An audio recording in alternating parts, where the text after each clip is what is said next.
Hello guys. कैसे हैं आप सब। आशा करता हूँ आप सभी अच्छे होंगे।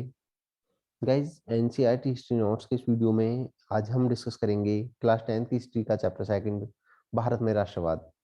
इससे पहले हम चैप्टर फर्स्ट, यूरोप में राष्ट्रवाद का उदय को कंप्लीट कर चुके हैं। आप हमारे चैनल की प्लेलिस्ट में जाकर उसे देख सकते हैं। तो आगे बढ़ने से पहले अगर आप हमारे चैनल पर नए हैं तो हमारे चैनल स्टडी होम अवश्य सब्सक्राइब कर लीजिए, ताकि आपसे कोई भी इंपॉर्टेंट वीडियोस मिस ना हो। तो आइए शुरुआत करते हैं। भारत में राष्ट्रवाद। दोस्तों, जैसे कि हम जानते हैं कि भारत में राष्ट्रवाद का उदय किस तरह से होता है। क्योंकि उस टाइम पे अंग्रेजों का शासन होता है और अंग्रेजों के अत्याचार दिन प्रतिदिन बढ़ते जा रहे थे। तो इन अत्याचारों के विरोध में विभिन्न घटनाएं घटती हैं और अंत में हमें अंग्रेजों से आज़ादी प्राप्त होती है। तो इन्हीं सभी घटनाओं को हम एक टाइमलाइन के रूप में जानेंगे और फिर वन बाय वन इनको डिस्कस करेंगे। तो आइए शुरुआत करते हैं। दोस्तों, सन 1857 में भारत में प्रथम स्वतंत्रता संग्राम हुआ था अंग्रेजों के खिलाफ। दूसरा 1870 ईस्वी में बंकिम चंद्र द्वारा वंदे मातरम की रचना हुई थी। और 1885 ईस्वी में कांग्रेस की स्थापना हुई थी बम्बई में, जो उस टाइम पे बम्बई कहा जाता था और अब मुंबई है। और इसके पहले अध्यक्ष थे व्योमेश चंद्र बनर्जी। 1905 ईस्वी में लॉर्ड कर्जन ने बंगाल के विभाजन का प्रस्ताव किया था और 1905 ईस्वी में ही अमिर्नाथ टैगोर ने भारत माता का चित्र बनाया था, जिससे राष्ट्रवाद की भावना को बल मिला था। और इसके बाद 1906 ईस्वी में आगा खां एवं नवाब सलीमुल्लाह ने मुस्लिम लीग की स्थापना की थी। और इसमें मोहम्मद अली जिन्ना और इसके अलावा और कई सारे नेता थे जिन्होंने मुस्लिम लीग की स्थापना की थी। और 1907 ईस्वी में कांग्रेस का विभाजन होता है नरम दल और गरम दल में। और सन 1911 में दिल्ली दरबार का आयोजन होता है। दिल्ली दरबार में बंगाल विभाजन को रद्द कर दिया जाता है और दिल्ली दरबार में राजधानी कोलकाता से दिल्ली स्थानांतरित कर दी जाती है। यानी 1911 से पहले जो भारत की राजधानी थी वो कोलकाता थी और 1911 में फिर दिल्ली स्थानांतरित कर दी जाती है। और 1914 ईस्वी में प्रथम विश्व युद्ध आरंभ हो जाता है, जो कि 1918 तक चलता है। और 1915 ईस्वी में महात्मा गांधी अ, भारत वापस आते हैं। और 1917 ईस्वी में महात्मा गांधी ने नील कृषि के विरोध में चंपारण में आंदोलन किया। 1917 ईस्वी में ही महात्मा गांधी ने गुजरात के खेड़ा जिले के किसानों के लिए सत्याग्रह किया। और 1918 ईस्वी में महात्मा गांधी ने गुजरात के अहमदाबाद में सूती कपड़ा मिल के कारीगरों के लिए सत्याग्रह किया। और 1918 ईस्वी में, जैसे कि हमने पहले बताया, प्रथम विश्व युद्ध की समाप्ति हुई। और 1918 में ही ब्रिटिश सरकार ने भारतीयों की स्वशासन की मांग को ठुकरा दिया था। इसके बाद 1919 ईस्वी में ब्रिटिश सरकार ने भारतीयों पर रॉलेट एक्ट जैसा काला कानून लाद दिया। और 13 अप्रैल 1919 में जलियांवाला बाग हत्याकांड होता है पंजाब के अंदर। और 1919 ईस्वी में खिलाफत आंदोलन की शुरुआत मोहम्मद अली और शौकत अली के द्वारा होती है। 1920 ईस्वी में महात्मा गांधी ने असहयोग आंदोलन की शुरुआत की थी।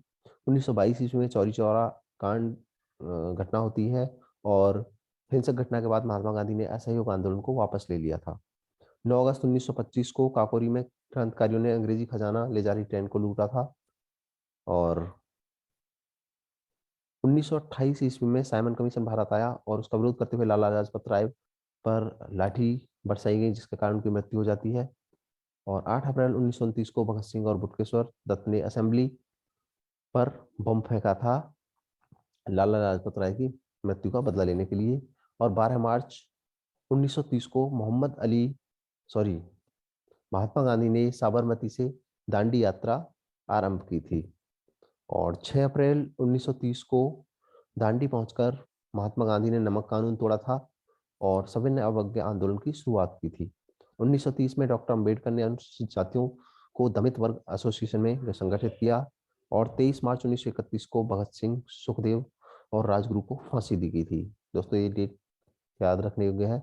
23 मार्च 1931 को इन तीन महान क्रांतिकारियों को फांसी दी गई थी। और 1931 में ही गांधी इरविन समझौता और सविनय अवज्ञा आंदोलन को वापस ले लिया गया था। 1931 में महात्मा गांधी ने द्वितीय गोलमेज सम्मेलन में भाग लिया, लेकिन वहां पर उन्हें अपेक्षित सफलता हाथ नहीं लगी थी। और 1932 ईस्वी में महात्मा गांधी और अंबेडकर के बीच पूना पैक्ट होता है या पूना समझौता जिसको बोला जाता है, 1932 में होता है। और 1933 ईस्वी में चौधरी रहमत अली सर्वप्रथम पाकिस्तान का विचार सामने रखते हैं। पाकिस्तान का विचार सबसे पहले किसने रखा था? चौधरी रहमत अली के द्वारा। और 1935 ईस्वी में भारत शासन अधिनियम पारित हुआ और प्रांतीय सरकार का गठन होता है। और 1939 ईस्वी में द्वितीय विश्व युद्ध का आरंभ हो जाता है। 1940 ईस्वी में मुस्लिम लीग के लाहौर अधिवेशन में पाकिस्तान की मांग का संकल्प पास किया गया। 1942 ईस्वी में भारत छोड़ो आंदोलन की शुरुआत और गांधी जी ने करो और मारो का नारा दिया था। 1945 ईस्वी में अमेरिका ने जापान पर परमाणु हमला किया और द्वितीय विश्व युद्ध के साथ ही समाप्त हो जाता है। और 1946 ईस्वी में कैबिनेट मिशन संविधान सभा के प्रस्ताव के साथ भारत आता है और 15 अगस्त 1947 को हमारा प्यारा भारत आजाद हो जाता है। तो दोस्तों ये थी टाइमलाइन। अब हम वन बाय वन इन मुख्य घटनाओं को डिस्कस करेंगे कि क्या क्या मुख्य घटनाएं घटी थी। सबसे पहले हम जानेंगे राष्ट्रवाद का अर्थ।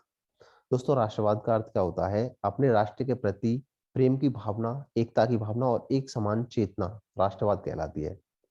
जब लोग समान ऐतिहासिक और राजनीतिक और सांस्कृतिक विरासत साझा करते हैं तब राष्ट्रवाद का उदय होता है।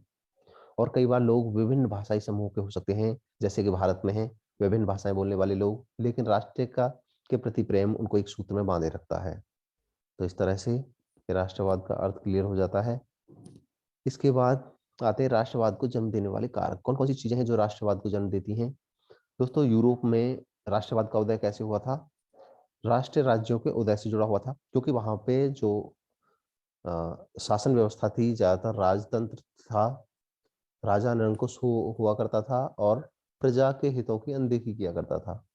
तो इसके विरोध में जब राष्ट्र राज्य की स्थापना की भावना जागृत होती है और इस तरह से राष्ट्रवाद को का जन्म होता है। और भारत और वियतनाम जैसे उपनिवेशों में, उपनिवेश मीन्स यहाँ पे दूसरे देश के लोग राज कर रहे थे, यानी कि भारत में अंग्रेज लोगों का शासन था, इसलिए उन अंग्रेजों के शासन के विरोध में आंदोलन हुआ था और जिससे राष्ट्रवाद को जन्म मिला था।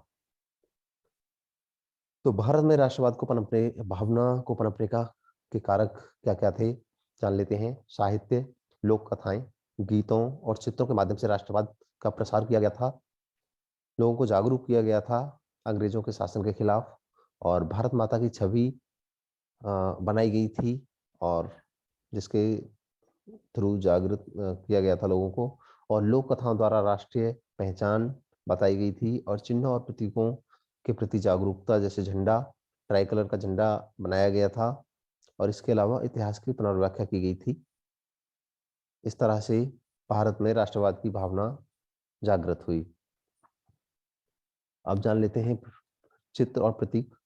भारत माता की प्रथम छवि बंकिम चंद्र द्वारा बनाई गई थी और इस छवि के माध्यम से राष्ट्र को पहचानने में मदद मिली। उन्होंने एक देवी के रूप में भारत माता को चित्रित किया था, जिससे राष्ट्रीय प्रेम की भावना जागृत हुई। दूसरा, लोक कथाएं। राष्ट्रवादी घूम घूम कर इन लोक कथाओं का संकलन करने लगे और ये कथाएं परंपरागत संस्कृति की सही तस्वीर पेश करती थी तथा अपनी राष्ट्र पहचान को ढूंढने और अतीत में गौरव का भाव पैदा करती थी। चिन्ह, चिन्ह का एग्जाम्पल है झंडा। तो बंगाल में 1905 में स्वदेशी आंदोलन के दौरान सर्वप्रथम एक तिरंगा, हरा, पीला और लाल, जिसमें 8 कमल थे। 1921 तक आते आते महात्मा गांधी ने भी सफेद, हरा और लाल रंग का तिरंगा तैयार कर लिया था। और इतिहास की पुनर्व्याख्या की गई थी। बहुत से भारतीय महसूस करने लगे थे कि राष्ट्र के प्रति गर्व का भाव जगाने के लिए भारतीय इतिहास को अलग अलग ढंग से पढ़ाना चाहिए ताकि भारतीय गर्व का अनुभव कर सकें। और गीत जैसे कि वंदे मातरम, 1870 के दशक में बंकिम चंद्र ने यह गीत लिखा और मातृभूमि की स्तुति के रूप में यह गीत बंगाल के स्वदेशी आंदोलन में खूब गाया गया। तो इस तरह से ये सारी चीजें थी जिन्होंने भारतीयों में राष्ट्रवाद की भावना को जागृत किया। अब बात करेंगे प्रथम विश्व युद्ध का भारत पर प्रभाव और युद्ध पश्चात की परिस्थितियां क्या थी। दोस्तों प्रथम विश्व युद्ध के कारण रक्षा संबंधी खर्चे में बढ़ोतरी हुई थी और इसे पूरा करने के लिए कर्जे लिए गए और टैक्स बढ़ाए गए। अतिरिक्त राजस्व जुटाने के लिए कस्टम ड्यूटी और इनकम टैक्स को बढ़ाना पड़ा और युद्ध के वर्षों में चीजों की कीमतें बढ़ गईं। 1913 से 18 के बीच दाम दोगुने हो गए थे। दाम बढ़ने से आम आदमी को अत्यधिक परेशानी हुई। ग्रामीण इलाकों से लोगों को जबरन सेना में भर्ती किए जाने से भी लोगों में गुस्सा था। और भारत के कई भागों में उपज खराब होने के कारण भोजन की कमी हो गई थी। फ्लू की बीमारी महामारी ने समस्या को और गंभीर कर दिया। 1921 की जनगणना के अनुसार अकाल और महामारी के कारण लगभग 120 लाख से लेकर 130 लाख लोग तक मारे गए थे। और इसके बाद आता है सत्याग्रह का विचार। दोस्तों, यह विचार क्या है? यह सत्य और अहिंसा पर आधारित एक नए तरह का जन आंदोलन करने का एक तरीका था। और ये विचार दिया था महात्मा गांधी ने। महात्मा गांधी के सत्याग्रह का क्या अर्थ था?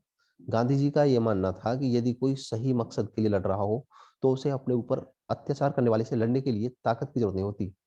अहिंसा के माध्यम से एक सत्याग्रही लड़ाई जीत सकता है।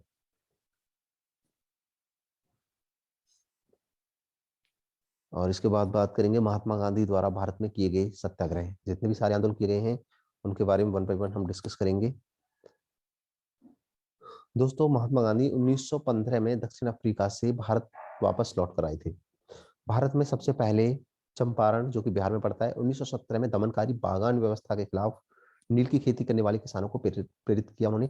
और 1917 में खेड़ा, जो कि गुजरात में पड़ता है, खेड़ा के किसानों को कर में छूट दिलवाने के लिए उनके संघर्ष में समर्थन दिया। और फसल खराब हो जाने और प्लेग महामारी के कारण किसान लगान चुकाने की हालत में नहीं थे। अहमदाबाद, जो गुजरात में है, 1918 में कपड़ा कारखाने में काम करने वाले मजदूरों के समर्थन में सत्याग्रह आंदोलन किया। और इसके बाद 1918 के बाद 1919 में एक बड़ी घटना होती है, इसके बारे में हम जानेंगे। 1919 में आता है Rowlatt act 1919। Imperial legislative council द्वारा 1919 में रॉलेट एक्ट पारित कर दिया जाता है। और भारतीय सदस्यों ने इसका समर्थन नहीं किया था, लेकिन फिर भी यह पारित हो गया। और इस एक्ट ने सरकार को राजनीतिक गतिविधियों को कुचलने के लिए असीम शक्ति प्रदान कर दी, क्योंकि इसके तहत उन्होंने क्या एक महत्वपूर्ण कानून बनाया कि इसके तहत बिना ट्रायल के ही राजनीतिक कैदियों को 2 साल तक बंदी बनाया जा सकता था, बिना किसी कारण के और बिना किसी ट्रायल के जेल में डाल दिया जाता था। तो 6 अप्रैल 1919 को रॉलेट एक्ट के विरोध में गांधी जी ने राष्ट्रव्यापी आंदोलन की शुरुआत की। हड़ताल के आह्वान को भारी समर्थन मिला और अलग अलग शहरों में लोग इनके समर्थन में निकल पड़े। दुकानें बंद कर दी गई और रेल और कारखानों के मजदूर हड़ताल पर चले गए। अंग्रेजी हुकूमत ने राष्ट्रवादियों पर कठोर कदम उठाने का निर्णय लिया और कई स्थानीय नेताओं को बंदी बना लिया गया और महात्मा गांधी को दिल्ली में प्रवेश करने से रोक दिया गया। रॉलेट एक्ट के परिणाम क्या हुए?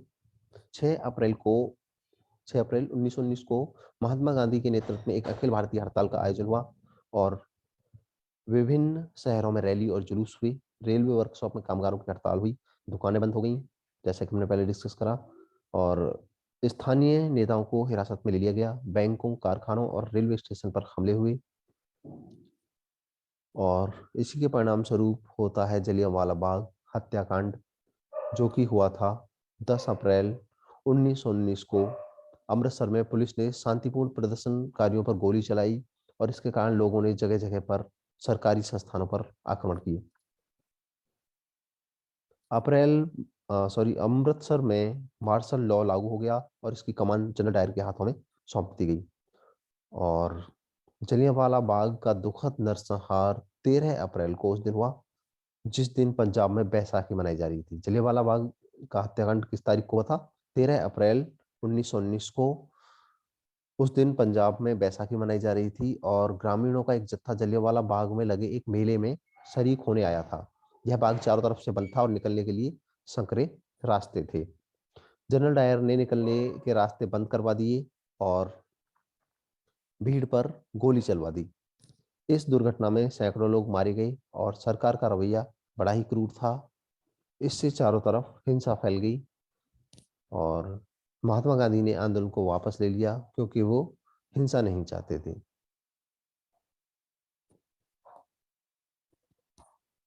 जलियांवाला बाग हत्याकांड का प्रभाव।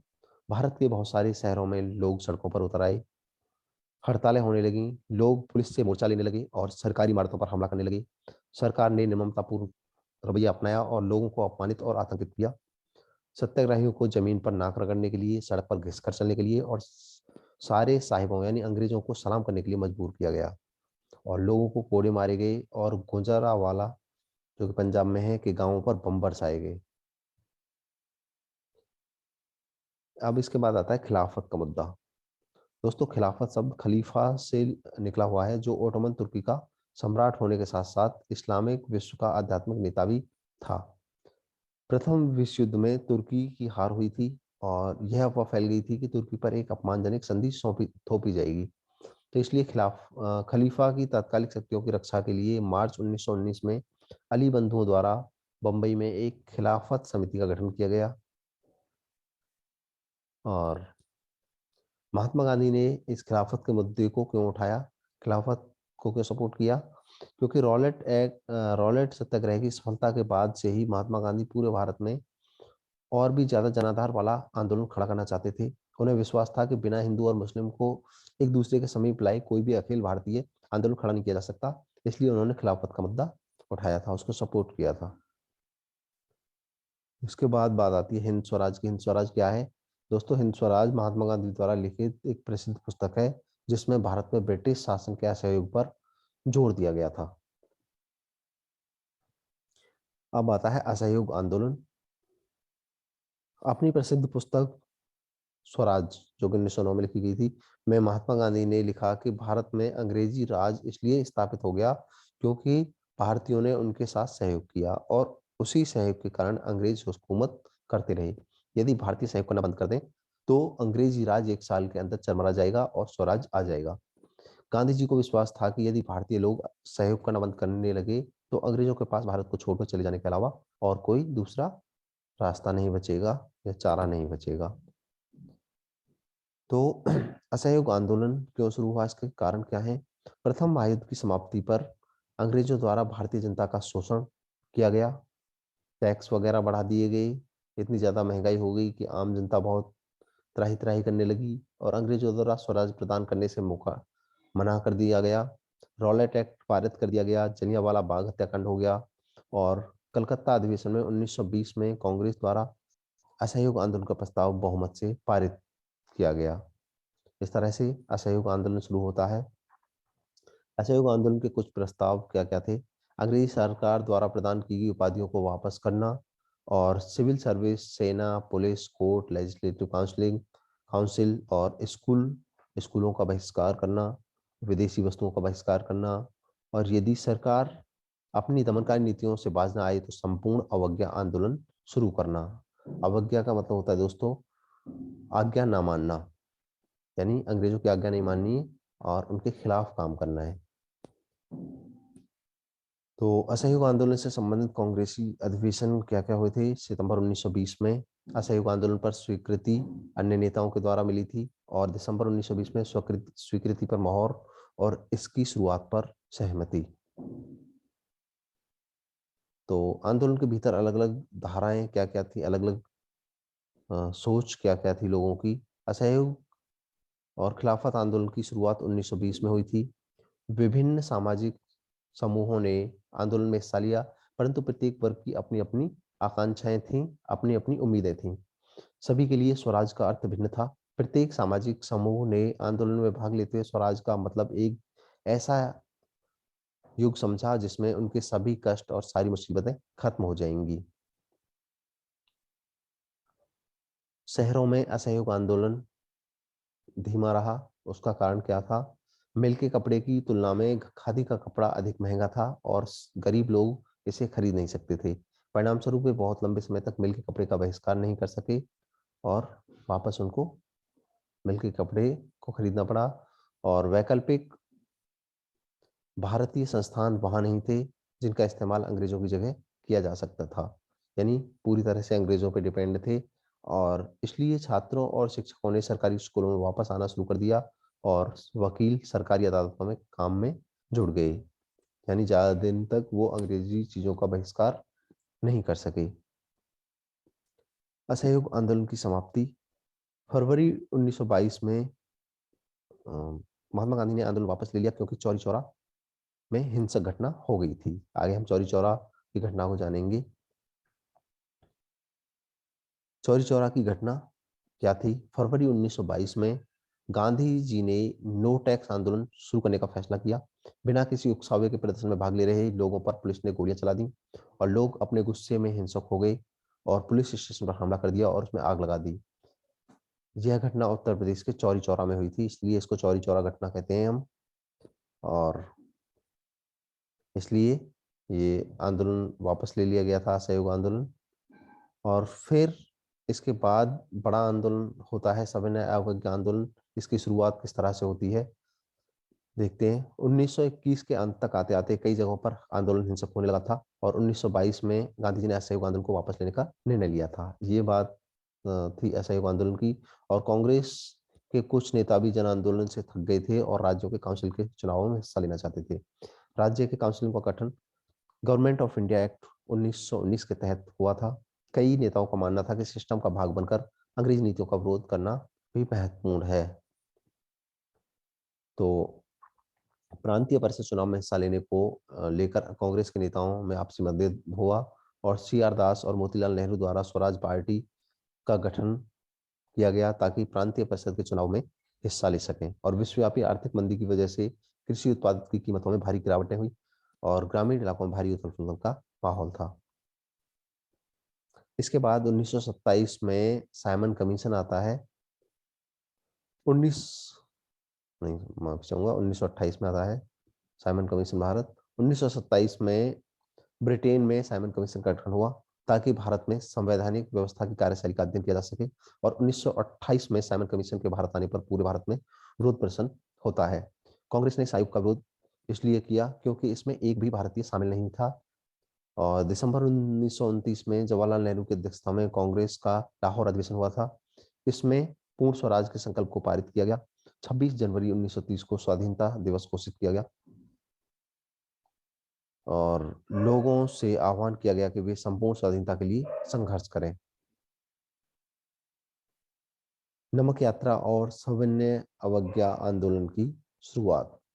जैसे कि हमने पहले बताया कि सविनय अवज्ञा का मतलब है कि सविनय का मतलब है शांति से और उनकी आज्ञा नहीं माननी, शांतिपूर्ण प्रदर्शन करना है। तो इस तरह का आंदोलन था सविनय अवज्ञा आंदोलन। ये किस तरह से हुआ था? जनवरी 1930 में महात्मा गांधी ने लॉर्ड इरविन के समक्ष अपनी 11 मांगे रखी थी और ये मांगे उद्योगपतियों से लेकर किसानों तक विभिन्न तबके से जुड़ी हुई थी। इनमें सबसे महत्वपूर्ण मांग नमक कर को खत्म करने की थी। नमक पे जो कानून लगाया जाता था, सॉरी, नमक पे जो कर टैक्स लगाया जाता था उसको खत्म करने की मांग थी। लेकिन लॉर्ड इरविन इनमें से किसी भी मांग को मानने के लिए तैयार नहीं थे। तो 12 मार्च 1930 को महात्मा गांधी द्वारा नमक यात्रा की शुरुआत की गई और 6 अप्रैल 1930 को नमक बनाकर नमक कानून का उल्लंघन करके सविनय अवज्ञा आंदोलन की शुरुआत की गई थी। 6 अप्रैल 1930 को गांधी इरविन समझौता। 5 मई 1931 को गांधी इरविन समझौता होता है। सविनय अवज्ञा आंदोलन स्थगित कर दिया जाए, इसमें जो समझौता हुआ था उसकी शर्तें ये थी। और पुलिस द्वारा किए गए अत्याचारों की निष्पक्ष जांच की जाए और नमक पर लगाए गए सभी कर हटा दिए जाएं। तो इस आंदोलन में किसने हिस्सा लिया? देश के विभिन्न हिस्सों में सविनय अवज्ञा आंदोलन लागू हो गया। गांधी जी ने साबरमती आश्रम से दांडी तक अपने अनुयायियों के साथ सविनय अवज्ञा आंदोलन शुरू किया। और ग्रामीण इलाकों में गुजरात के अमीर पाटीदार और उत्तर प्रदेश के जाट आंदोलन में बहुत सक्रिय थे। जो कि अमीर समुदाय व्यापार अवसाद और गिरती कीमतों से बहुत प्रभावित थे, वे सविनय अवज्ञा आंदोलन के उत्साही समर्थक बन गए। व्यापारियों और उद्योगपतियों ने आयातित वस्तुओं को खरीदने और बेचने से इंकार करके वित्तीय सहायता देकर आंदोलन को समर्थन दिया। और नागपुर क्षेत्र से के औद्योगिक श्रमिक वर्ग ने सविनय अवज्ञा आंदोलन में भाग लिया। रेलवे कर्मचारियों, डॉक वर्कर्स, छोटा नागपुर के खनिज वर्कर्स आदि ने विरोध रैली और बहिष्कार अभियानों में भाग लिया।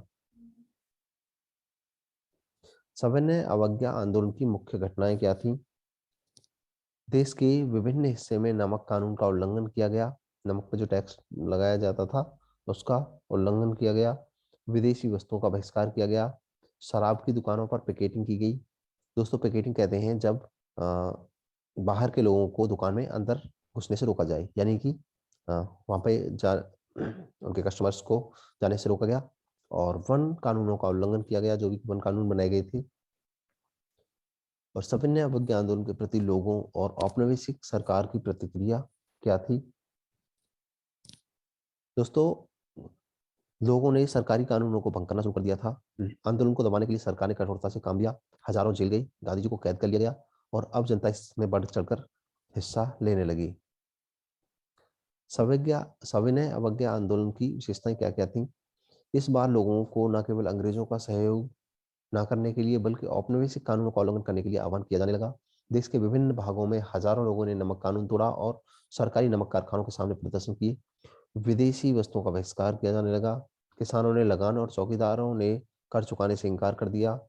वनों में रहने वाले लोगों ने वन कानूनों का उल्लंघन करना आरंभ कर दिया। और सविनय अवज्ञा आंदोलन में महिलाओं की क्या भूमिका थी? औरतों ने बहुत बहुत बड़ी संख्या में गांधी जी के नमक सत्याग्रह में भाग लिया। हजारों औरतें उनकी बात सुनने के लिए यात्रा के दौरान घरों से बाहर जाती थीं और उन्होंने जुलूसों में भाग लिया, नमक बनाया, विदेशी कपड़ों और शराब की दुकानों में पिकेटिंग की, मतलब उनकी घेराबंदी की। और कई महिलाएं जेल भी गईं। ग्रामीण क्षेत्रों की औरतों ने राष्ट्र की सेवा को अपना पवित्र दायित्व माना। इस तरह से महिलाओं ने बढ़ चढ़कर हिस्सा लिया। इसके बाद सविनय अवज्ञा आंदोलन कैसे असहयोग आंदोलन से अलग था? दोनों आंदोलनों में अंतर क्या क्या था? दोस्तों, असहयोग आंदोलन में लक्ष्य स्वराज था, लेकिन इस बार पूर्ण स्वराज की मांग थी। असहयोग आंदोलन, हमको याद रखना है, 1920 में शुरू हुआ था और सविनय अवज्ञा आंदोलन 1930 में शुरू हुआ था। 1920 में जो लक्ष्य रखा गया था स्वराज, और 1930 का सविनय अवज्ञा आंदोलन का लक्ष्य था पूर्ण स्वराज, यानी सत्ता हमारे हाथों में सौंपी जाए और अंग्रेज यहाँ से चले जाएं। और असहयोग में कानून का उल्लंघन शामिल नहीं था, जबकि इस आंदोलन में कानून तोड़ना भी शामिल था। ये दोनों आंदोलनों में अंतर था। दोनों ही बड़े आंदोलन थे। इसकी सीमाएं क्या थी? सविनय अवज्ञा आंदोलन की सीमाएं क्या थी? अनुसूचित लोगों की भागीदारी नहीं थी, क्योंकि लंबे समय से कांग्रेस इनके हितों की अनदेखी कर रही थी। मुस्लिम संगठनों द्वारा सविनय अवज्ञा के प्रति कोई खास उत्साह नहीं दिखा, क्योंकि 1920 के दशक के मध्य से कांग्रेस हिंदू महासभा जैसे हिंदू धार्मिक संगठनों के करीब आने लगी और दोनों समुदायों के बीच संदेह और अविश्वास का माहौल बना हुआ था। दोनों समुदायों में एक दूसरे पर विश्वास नहीं था, एक दूसरे पर शक करते थे। इसके बाद महत्वपूर्ण घटना है 1932 का पूना समझौता। दोस्तों, 16 अगस्त 1932 को ब्रिटिश प्रधानमंत्री रैमजे मैकडोनल्ड ने सांप्रदायिक पंचायत की घोषणा की थी, जिसमें दलितों सहित 11 समुदायों को पृथक निर्वाचक मंडल प्रदान किया गया था। बाबा साहेब 24 सितंबर 1932 को पुणे की यरमदा जेल पहुंचते हैं और गांधी जी से मिलते हैं। और यहाँ पे गांधी जी और अम्बेडकर के बीच समझौता होता है और इसी को पूना पैक्ट या पूना समझौता के नाम से जाना जाता है। इस समझौते से दलितों के लिए अलग निर्वाचन और 2 वोट का अधिकार खत्म हो गया था। और हालांकि इसके बाद दलितों के लिए आरक्षित सीटों की संख्या बढ़ा दी गई थी। इसके बाद आता है क्रिप्स मिशन। क्रिप्स मिशन मार्च 1942 में ब्रिटिश सरकार द्वारा भारत को भेजा गया एक मिशन था, जिसका उद्देश्य द्वितीय विश्व युद्ध के समय के लिए भारत का पूर्ण सहयोग प्राप्त करना था। सर स्टैफोर्ड क्रिप्स इसके अध्यक्ष थे, जो विंस्टन चर्चिल के मंत्रिमंडल के साम्यवादी झुकाव वाले एक वरिष्ठ राजनेता और मंत्री थे। तो स्टैफोर्ड क्रिप्स के नाम पे ही इस मिशन का नाम था, क्रिप्स मिशन। और इसका टारगेट क्या था कि द्वितीय विश्व युद्ध के समय में भारतीयों का पूर्ण सहयोग प्राप्त करना। और इसके बाद आता है भारत छोड़ो आंदोलन। दोस्तों, क्रिप्स मिशन की विफलता के बाद महात्मा गांधी ने ब्रिटिश शासन के खिलाफ अपना तीसरा बड़ा आंदोलन छेड़ने का फैसला किया। पहला बड़ा आंदोलन था असहयोग आंदोलन, दूसरा सविनय अवज्ञा और तीसरा भारत छोड़ो आंदोलन छेड़ने का फैसला किया। 8 अगस्त 1942 की शाम को बंबई में अखिल भारतीय कांग्रेस कमेटी ने बंबई सत्र में अंग्रेजों भारत छोड़ो का नारा दिया और इसी समय पर गांधी जी ने प्रसिद्ध करो या मारो का नारा भी दिया था। हालांकि गांधी जी को फौरन गिरफ्तार कर लिया गया था लेकिन देश भर के युवा कार्यकर्ता हड़तालों और तोड़फोड़ की कार्रवाई के जरिए आंदोलन चलाते रहे और अंग्रेजों ने आंदोलन के प्रति काफी सख्त रवैया अपनाया था। फिर भी इस विद्रोह को दबाने में सरकार को साल भर से ज्यादा का समय लग गया। और दोस्तों, इस तरह से हमने इस चैप्टर को कंप्लीटली डिस्कस किया। हमारा ये वीडियो आप देखने के लिए धन्यवाद। अगर आपको वीडियो अच्छा लगा हो तो आप इसे लाइक करें, दोस्तों के साथ शेयर करें। साथ ही आपका अगर कोई सुझाव है तो हमें कमेंट करके ज़रूर बताएं और हमारा चैनल स्टडी होम सब्सक्राइब करना ना भूलें। धन्यवाद।